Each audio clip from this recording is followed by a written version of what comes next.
Patriots, I will let you go first here and tell me your grade, because we probably have some similar points, but this is your team. And yeah, so I'll start with this. And we talked about this before we started the show. It was a great season to start rooting for the Jags because I have never in my lifetime seen the Patriots play so poorly that I had to physically get up and walk out of the room. And that was the Vegas game. They, this season, were more disorganized and more, I don't even want to say pathetic, because I love the fucking team and I love Bill Belichick, but there were moments where I was like, this is fucking pathetic right now. Like, what I'm watching is not the franchise that I grew up getting to skip school and go to the parade for. Like, it was almost unrecognizable to me. And it was really disappointing because, you know, and especially like us being friends too, and my friends in sports all across the country, right? Like, if you're a Patriots fan, everybody knows you're a Patriots fan. And usually we can make excuses, but this season there was not much that we could say other than, you know, Matt Patricia shouldn't have been play calling for the offense. That's the biggest thing I think we could have taken away. I had think the Matt Patricia and Joe Judge situation in my notes too. That was a disaster from the start. Yeah, I think that the cold, harsh slap of reality hit a little bit harder because I am a huge Matt Patricia fan. I think he's an incredible defensive mind.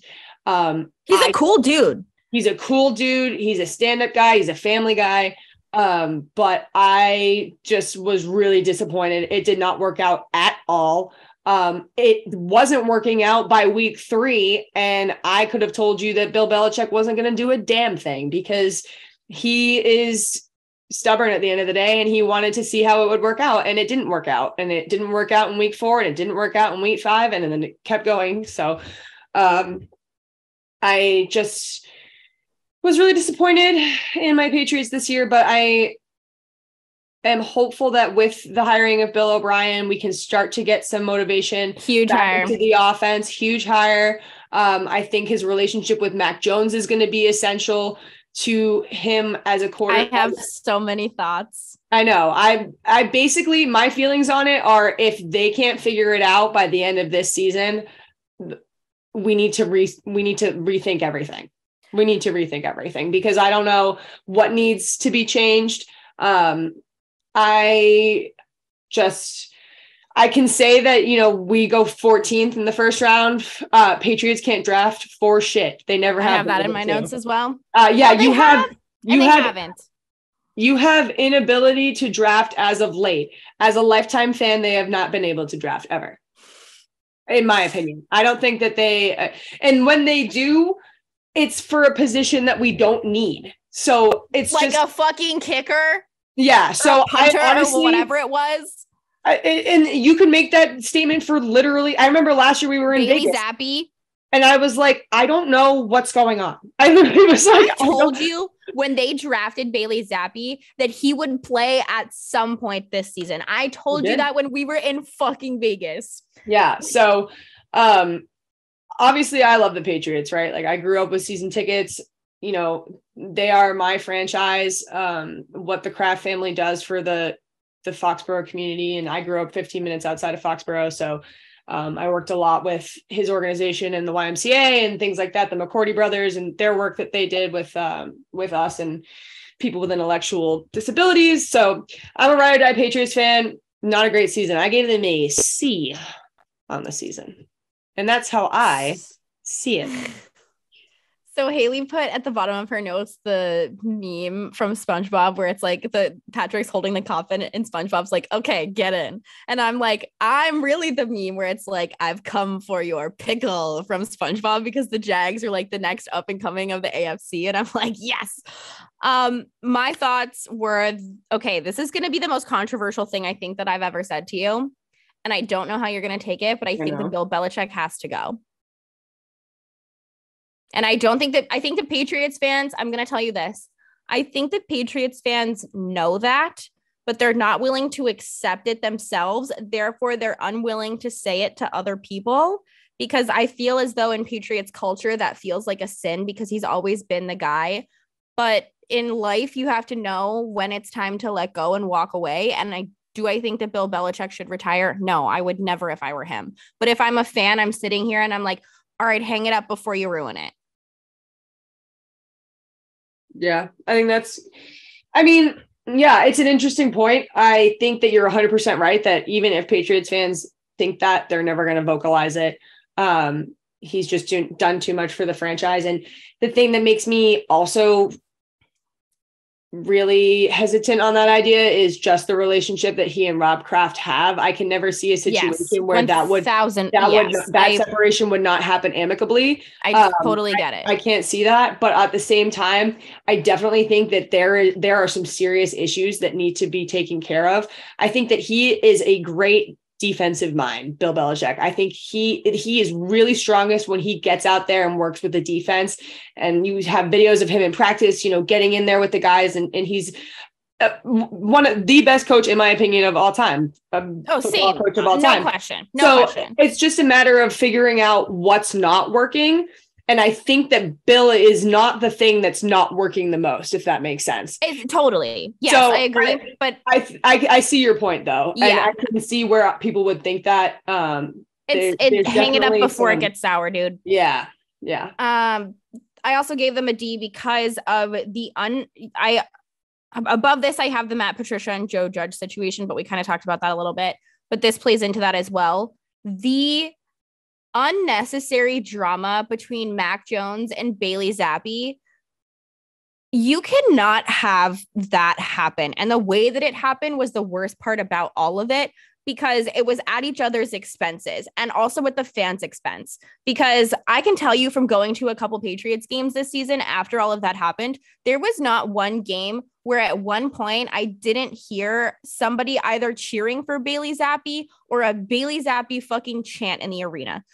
I've said this on the show before. Do I think that Mac Jones is the better quarterback, safer quarterback to go with? Yes. Do I think that Bailey Zappi also could be like fine or like a really good backup? Yes. He had a great college career. But that was just so unnecessary. And I think it cost you Mac Jones. I really do. I think it cost you his confidence. I think it cost you his willingness to be around. Do I think that Bill O'Brien's going to change that? And do I think that they absolutely had to get someone in Mac Jones' corner to turn that around? Fuck yeah, I do. Do I think that that's the right hire regardless of Mac Jones? Yeah, I do. But that was the only way that you were going to reel that kid back in. And he was very as vocal as he could be this year about the offense situation and the play calling, even on the sidelines. I swear to God, I was tweeting clips of him fucking screaming at people. And I don't blame him. When you go from having the best offensive coordinators in the nation, the best talent in the nation at Alabama, the best receivers, offensive line, running backs, whatever, and you go and you like basically like an NFL, that is the closest that program and for the last 10 years is the closest fucking thing you're going to find in college to the NFL. Mm-hmm. And so you move him from a semi-decent situation last year to this situation now. And I do not blame him for being as vocal as he was. I really don't.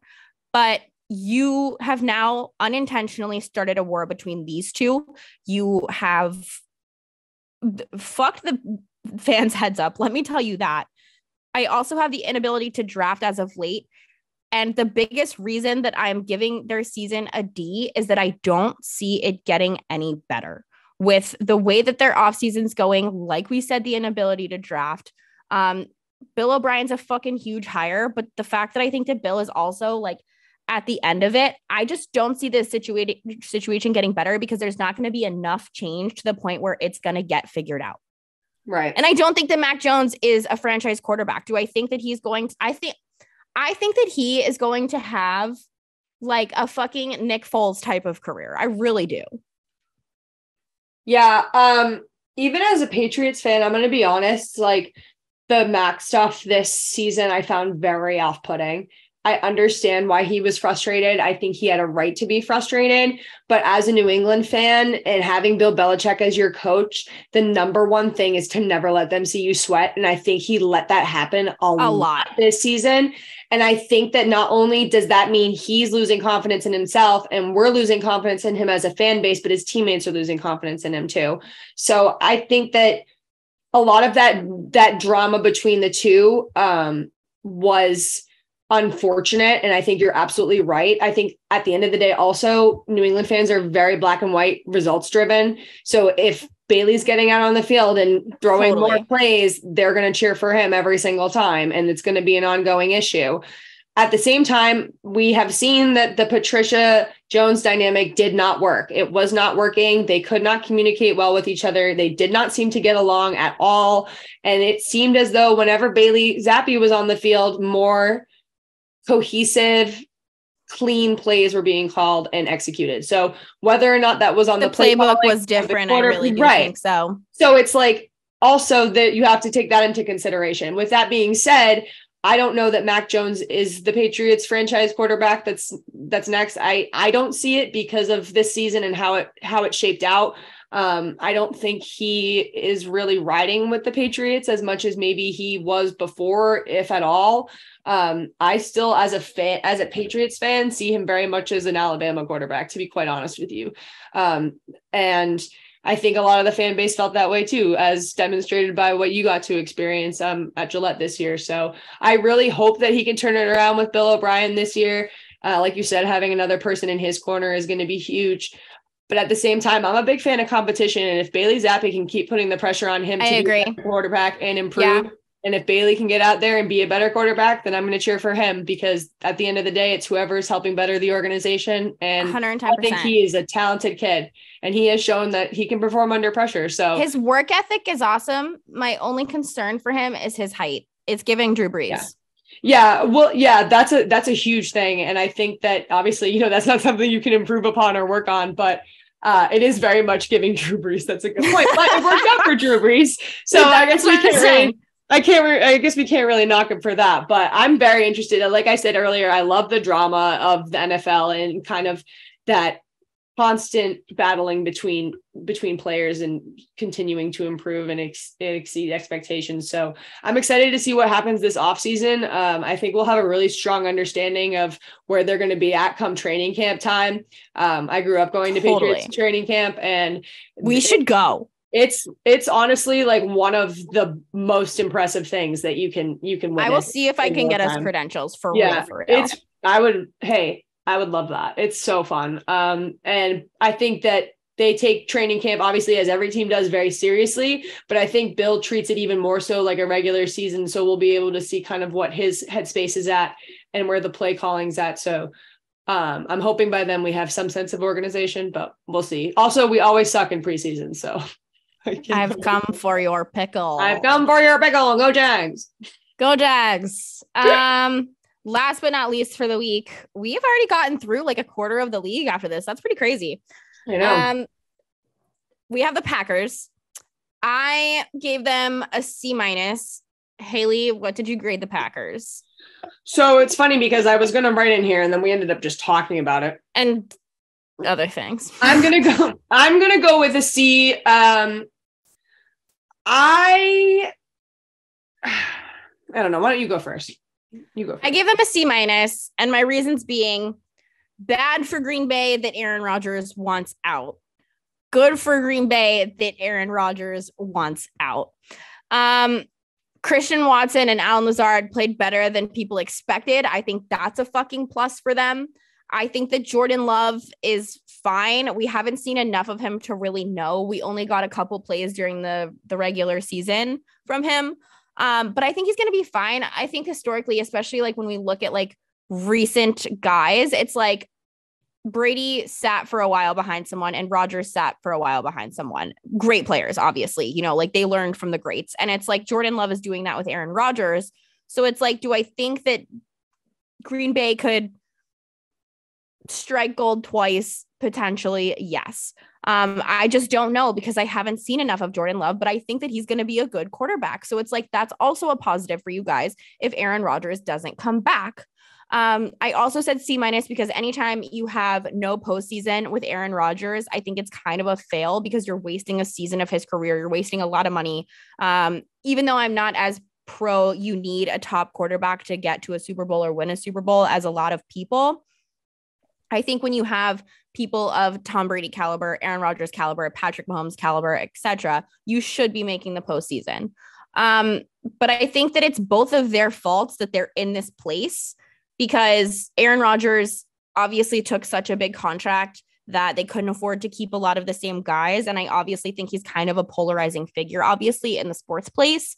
But the Packers kind of enabled it, but they kind of had to because he's the guy and he's your guy and he's been your guy and he's your fans guy and whatever. That's why I gave them a C-. I think that they're obviously going to have a lot of retirements too. We don't really know what Bakhtiari's situation is. But you know, I think that your receivers are good. Your quarterback situation could be good. I think that Green Bay has always kind of figured it out in a way, but I worry about the division that they're now playing in because the future is just so pro Lions and potentially pro Bears. We have the Justin Fields stuff in a second, but like that's going to be like the new tough division, I think. Yeah, I mean, I love the NFC North. Me too. I think it's going to be so fun to watch in the coming years, and especially seeing who they bring on board and who they trade for. And as they start to grow those teams, I think it's going to be really interesting to see what they shape out to be. Especially if they get rid of Rodgers. Like, I can't wait to see what they do. And, you know, I know we always say like, oh yeah, I feel like the Bears are very similar to the Lions in that way, where they get these really interesting players or trades and, you know, it doesn't work out in the season, but I remain really positive. I'm excited at least to see what the NFC North does. And those games I think are going to be some of the more fun games to watch next season in those rivalries. I'm going to say that my biggest thing with Green Bay is that I feel like this season, more so than any season I can remember in recent time, they were very mid. It was just yeah, totally. Because, you know, they've always been kind of mid, but like a little bit more towards the top. And I think that they were very mid this year. It's been their division forever. Yeah. Forever. It has been no question the Packers are winning the NFC North, but they had to get rid of so many people. And obviously a lot of their Mercedes Lewis is fucking old. David Bakhtiari is old. Aaron Rodgers is fucking old. Like, but I think even more so than a division conversation, like the Packers have always been kind of up there in the top conversations there, and especially Rodgers too, with the because of him conversation. And I think that, as you pointed out a couple weeks ago, he's so emotionally out of there. He is just not invested in what's going on. And I think not only does that have an impact on the morale of the team, but also just kind of the performance, obviously going 8-9 for the season and, you know, 25th special teams, 21st defense, tied for 12th, offense. Their last game was the game they played against the Lions and they lost. Yep. So going into the offseason, not a great look. And I think it's going to be some serious restructuring time. Like you said, they had to completely restructure to afford Aaron in the first place.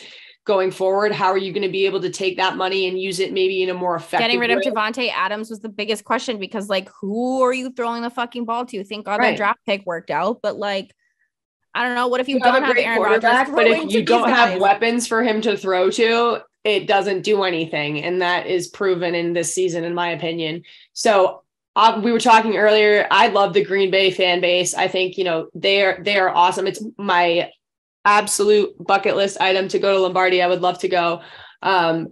So I know that at the end of the day, they're going to ride or die for that franchise. And I wish them the best next season. But honestly, I couldn't help but look at this and just being like, they're super mid. Nothing really excited me about them this year. And I feel like they're usually at least in the conversation for the NFC Championship. Like you said, they usually have the division.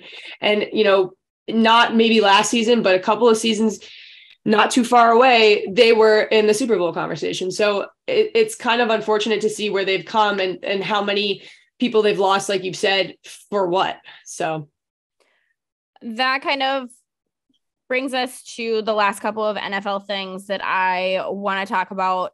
The biggest kind of conversations heading into the offseason, as far as quarterbacks go, are obviously where is Aaron Rodgers going to go? But you also have Derek Carr, Justin Fields, and Jimmy G too. Derek Carr is obviously out. that's already official that they have parted ways. Jimmy G, I like his contract's up. I don't really know what the situation is with him. They have that whole Trey Lance situation to worry about, and like Brock Purdy's having surgery, whatever. But like, I don't even, Aaron Rodgers is doing this DMT thing, and I just feel like he's going to retire. I don't know why, but I think he's going to come out of here and just be like, yeah, I'm fucking over you guys. You know what I mean? Mm-hmm. I totally, yeah. I mean, we talked about it last week that I just think that it's giving big Brett Favre energy to me. When Brett Favre was doing that thing where he was retiring and then coming back, like at this point, I'm like, either tell me you're going to play or like, I'm over it. Like, just leave. You know what I mean? I'm just kind of like, let's not play games. I felt the same way about Tom Brady, and I'm the biggest Tom Brady fan. So it's kind of like, you know, just like, let's not play games. Like, this isn't high school. Are you going to play 1,000%. Or not? You're making millions of dollars. Is it really that hard of a decision?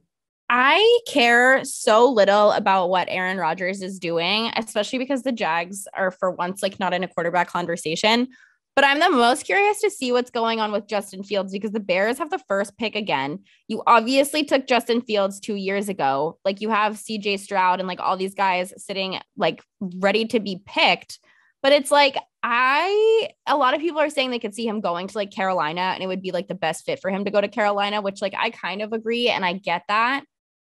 But I don't understand the thought process of shopping Justin Fields, other than the fact that you could take another rookie quarterback and work on them for a couple of years. Is it just because you're going to owe Justin Fields like money soon and you don't want to pay him, or like what is really going on here?